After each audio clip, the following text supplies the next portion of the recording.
اب یہاں پر ایک شبہ پیدا ہوا، وہ شبہ یہ ہوا کہ بھائی ظاہر اور نص ان دونوں کی تعریفات آپ نے بیان کی، دونوں کے احکامات آپ نے بیان کیے، سیاق اور سباق اور مفہوم سے یہ بات سمجھ میں آتی ہے کہ ظاہر سے زیادہ پاورفل اور طاقتور جو ہے وہ نص ہوتا ہے، کیونکہ ظاہر میں صرف کلام ظاہر ہوتا ہے، بات سننے کے ساتھ ہی سمجھ میں آ جاتی ہے، لیکن نص تو وہ اہم ہوتا ہے جس کو بیان کرنے ہی کے لیے کلام کو لایا جاتا ہے، تو نص کا مرتبہ مقام جو ہے وہ بڑا ہوا ہے، لیکن آپ حکم بیان کر رہے ہیں دونوں کا ایک ساتھ اور دونوں کے بارے میں کہہ رہے ہیں کہ دونوں پر عمل کرنا واجب ہے، تو بھائی جب دونوں پر عمل کرنا واجب ہے، دونوں کا حکم ایک ہی جیسا ہے، تو پھر ان دونوں میں فرق کیا رہا؟ ان دونوں میں یہ کہاں ثابت ہوتا ہے کہ ظاہر کم قوت والا ہے، نص اس سے زیادہ قوت والا ہے؟ آپ کے قول سے تو یہ ثابت ہوتا ہے کہ دونوں کے دونوں برابر ہیں، یہی سمجھ میں آتا نا بیٹا، کیونکہ دونوں کا حکم ایک ساتھ بیان کیا، وہ حکم ظاہری والنص، ظاہر اور نص کا حکم یہ کہ ان پر عمل کرنا واجب ہے، تو یہ شبہ جو ہے وہ پیدا ہو رہا تھا، اسی شبہ کو یہاں سے زائل کر رہے ہیں، شبہ کو زائل بین طور کر رہے ہیں کہ ظاہر اور نص ان دونوں کے درمیان جو فرق ہے، جو تفاوت ہے، یہ مقابلے کے وقت میں ظاہر ہوتا ہے۔ کب ظاہر ہوتا ہے؟ مقابلے کے وقت۔ مقابلے کے وقت ظاہر ہونے کا مطلب یہ ہے کہ آپ مان لو کہ ظاہر اور نص ان دونوں میں ٹکراؤ ہو جائے، یہ دونوں ایک دوسرے کے متعارض ہو جائے، ایک دوسرے کے مقابل آ جائے، تو پھر ایسی صورت میں نص کو ترجیح دی جائے گی، ظاہر کو ترک کر دیا جائے گا۔ کیوں؟ کیونکہ نص قوت اور طاقت میں کیا ہے؟ ظاہر پر بڑھا ہوا ہے۔ سمجھ میں آ رہی بات؟ تو ان دونوں کے درمیان جو فرق ہے وہ فرق کہاں ظاہر ہوتا ہے؟ مقابلے کے وقت میں ظاہر ہوتا ہے، جب دونوں ایک دوسرے کے مقابل ہوتے ہیں تو پھر نص کو ترجیح دی جاتی ہے۔ اس کو آپ بعید اور آسان لفظوں میں یوں سمجھ سکتے ہیں کہ مان لو کہ کسی کلام کے ظاہر سے جو ہے ایک حکم ثابت ہو رہا ہے اور کسی کلام کے نص سے اسی کے برخلاف حکم ثابت ہو رہا ہے، اب دونوں میں تعارض ہو گیا نا، ظاہر پر عمل کریں گے تو وہ کام کا کرنا صحیح ہوگا اور نص پر عمل کریں گے تو وہ کام کا کرنا صحیح نہ ہوگا، تو اب ایسی صورت میں کیا کیا جائے گا؟ کس کو مانیں کس کو چھوڑیں؟ تو ظاہر سی بات ہے ہم نص کو مانیں گے۔ میری بات، کیونکہ نص کیا ہے؟ ظاہر سے قوت میں بڑھا ہوا ہوتا ہے، تو نص کو مان کر کے اس پر عمل کو ترک کر دیا جائے گا۔ سمجھ میں آ گئی بات؟ دیکھیے کہتے بَإِنَّمَا يَظْهَرُ التَّفَاوُتُ بَيْنَهُمَا عِنْدَ الْمُقَابَلَةِ، ان دونوں کے درمیان فرق ظاہر ہوتا ہے مقابلے کے وقت میں، یعنی جب مقابلہ ہوتا ہے تبھی ان دونوں کے درمیان فرق ظاہر ہوتا ہے۔ اب اسی کی ایک دو چار مثالیں پیش فرمائیں گے۔ کہتے وَلِهَذَا لو قال لها طلقي نفسك فقالت ابنت نفسي يقع الطلاق رجعيا، اگر کسی مرد نے اپنی بیوی سے کہا طلقی نفسک، تم اپنے آپ کو طلاق دے لو، کیا کہا؟ تم اپنے آپ کو طلاق دے لو، فقالت، اس عورت نے کہا کہ ابنت نفسی، میں نے اپنے آپ کو دور کر لیا، میں نے اپنے آپ کو جدا کر لیا، دور کر لیا، یعنی طلاق کنایہ کا ہے۔ تو آپ لوگ پہلے ہی پڑھ چکے ہیں کہ طلاق کنایہ سے کون سی طلاق واقع ہوتی ہے بیٹا؟ ہاں جی، طلاق کنایہ سے کون سی طلاق واقع ہوتی ہے؟ طلاق کنایہ سے بیٹا ہاں طلاق بائن واقع ہوتی ہے، پہلے بیان کیا جا چکا ہے۔ طلاق کنایہ سے کون سی طلاق واقع ہوتی ہے؟ طلاق بائن واقع ہوتی ہے، بس میں آ رہی ہے۔ اور طلاق صریح جو ہوتی ہے، صریح طلاق، اس کے ذریعے سے طلاق رجعی واقع ہوتی ہے۔ سمجھ میں آ رہی بات؟ اب یہاں مسئلہ کیا ہے؟ یہاں مسئلہ یہ ہے کہ شوہر نے اپنی بیوی سے کہا کہ تم اپنے آپ کو طلاق دے لو، ٹھیک ہے؟ اس نے جواب میں کہا کہ ابنت نفسی، میں نے اپنے آپ کو طلاق ہی نہیں دیا، دو ایڈوانس میں آگے بڑھ گئی، وہ کہا کہ جو ہے میں نے اپنے آپ کو دور کر لیا، یعنی طلاق بائن کے طور پر اپنے آپ کو طلاق دے لیا۔ سمجھ میری بات؟ تو اب ایسی صورت میں کون سی طلاق واقع ہوگی؟ تو کلام کا ظاہر یہ بتاتا ہے کہ طلاق بائن واقع ہونا چاہیے، کیونکہ اس نے ابنت نفسی کہا ہے نا۔ ابنت نفسی کا لفظ ایسا ہے کہ جو بھی اس کو سنے گا، سننے کے ساتھ ہی سمجھ جائے گا کہ یہاں پر طلاق بائن مراد ہے، تو طلاق بائن ہونی چاہیے۔ بات سمجھ میں آ رہی؟ لیکن مصنف فرماتے ہیں کہ طلاق رجعی واقع ہوگی، طلاق بائن واقع نہیں ہوگی۔ کیوں بھائی؟ کیونکہ بیٹا یہاں پر ظاہر اور نص ان دونوں میں تعارض ہو گیا ہے، ان دونوں میں مقابلہ ہو گیا ہے۔ بات سمجھ میں آ رہی ہے؟ کیسے مقابلہ ہوا اس کو سمجھیے۔ کیا اس عورت نے بغیر شوہر کے کہے ہوئے ڈائریکٹ خود اپنے آپ کو کہا بنت نفسی؟ نہیں نا، کیونکہ شوہر کے بغیر خود سے اس کو طلاق دینے کا اختیار ہی نہیں ہے۔ طلاق دینے کا اختیار کس کو ہے؟ مرد کو ہے۔ عورت خود اپنے آپ کو اگر چاہے گی کہ میں طلاق دے دوں تو کیا طلاق دے پائے گی؟ نہیں دے پائے گی۔ ایک ہی صورت ہے جب شوہر تفویض طلاق کرے، شوہر جو ہے اپنی طلاق کو بیوی کے سپرد کر دے اور کہے کہ تم طلاق دے لو، جیسے کہ یہاں پر ہو رہا ہے۔ یہاں پر جو اسے ابنت نفسی کہا ہے یہ تلقی نفسک کے جواب میں کہا ہے، یعنی شوہر نے پہلے اس کو تفویض طلاق کیا، طلاق کو اس کے سپرد کیا، کہا کہ تلقی نفسک، تم اپنے آپ کو طلاق دے لو. تو تلقی نفسک جب شوہر نے کہا تو کیا کہا تھا؟ طلاق دے لو. یہ نہیں کہا تھا کہ طلاق بائن کو دے لو، بلکہ صریح طلاق دے لو اس نے کہا تھا.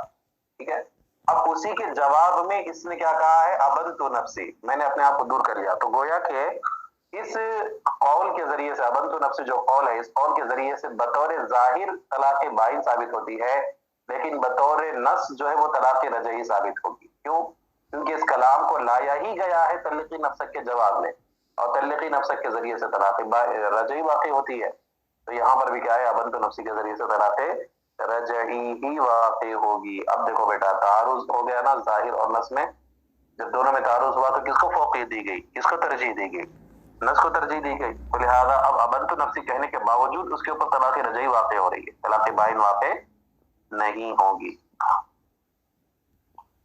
دیکھو اسی کو کہا ہے کہ ولہذا، اسی بنیاد پر کہ لو قال لها، اگر کوئی شخص اپنی بیوی سے کہے طلقی نفسک، تو اپنے آپ کو طلاق دے لو، فقالت، تو اس نے کہا ابنت نفسی، میں نے اپنے آپ کو دور کر لیا، جدا کر لیا، تو کہتے یقع طلاق رجعیہ، تو اسی صورت میں طلاق رجعی واقع ہوگی. کیوں؟ کہتے لأن هذا نص فی الطلاق ظاہر فی البینونۃ، کہتے اس لیے کہ یہ جو قول ہے یہ طلاق کے معاملے میں نص ہے اور بینونت کے معاملے میں ظاہر ہے. یعنی طلاق بائن ہونے کے سلسلے میں یہ ظاہر ہے، اور طلاق رجعی ہونے کے سلسلے میں، یعنی صریح طلاق ہونے کے سلسلے میں کیا ہے؟ نص ہے. تو کہتے فیترجح العمل بالنص، تو بس نص پر عمل کرنا جو ہے وہ راجع ہو جائے گا. اسی بنیاد پر اس کو طلاق رجعی واقع ہوگی. بات سمجھ میں آ گئی جی آپا جان لوگ؟ جی حضرت. ہاں جی، چلیے خیر، بس رہنے دیجئے.